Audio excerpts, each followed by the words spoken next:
Kişe bizden bek yaxşı jiyın buldu.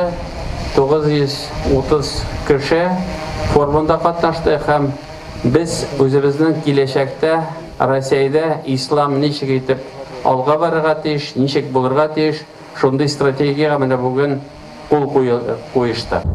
Şuşu merkezimiz salıngan, bugünkü günge kadar salıngan ilimiz boyunca 7500 meşitte hizmet yitirlik imamlarını, hazretlerini hazırlığının asıl bir üzegi olacak Allah nasip etse.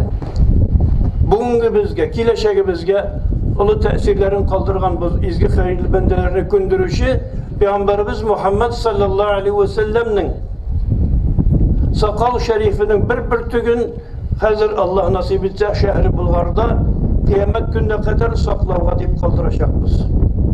Sallallahu aleyhi ve sellem, sallallahu ala Muhammed. Mine şu Peygamberimiz sallallahu aleyhi ve sellem'nin sakal şerifin salavat şerifelerimizni eğitip muhterem prezidentimizge hem bütün Tataristan iman ehline tapşırırız.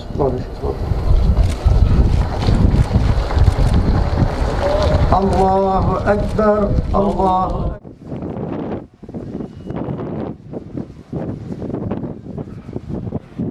La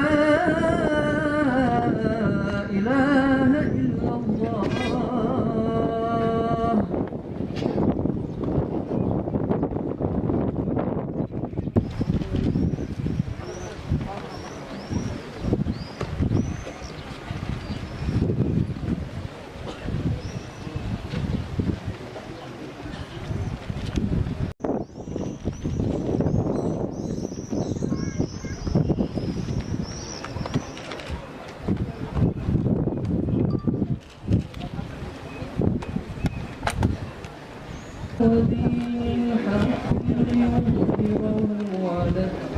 Это всего лишь камень, к тому же намаз совершается. Все проблемы через намаз решаются.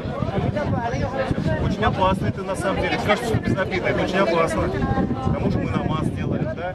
Нет посредников никаких, ни камней нету, никаких других, ни людей, никого. Только раб и Аллах Тааля, все, больше никого нет.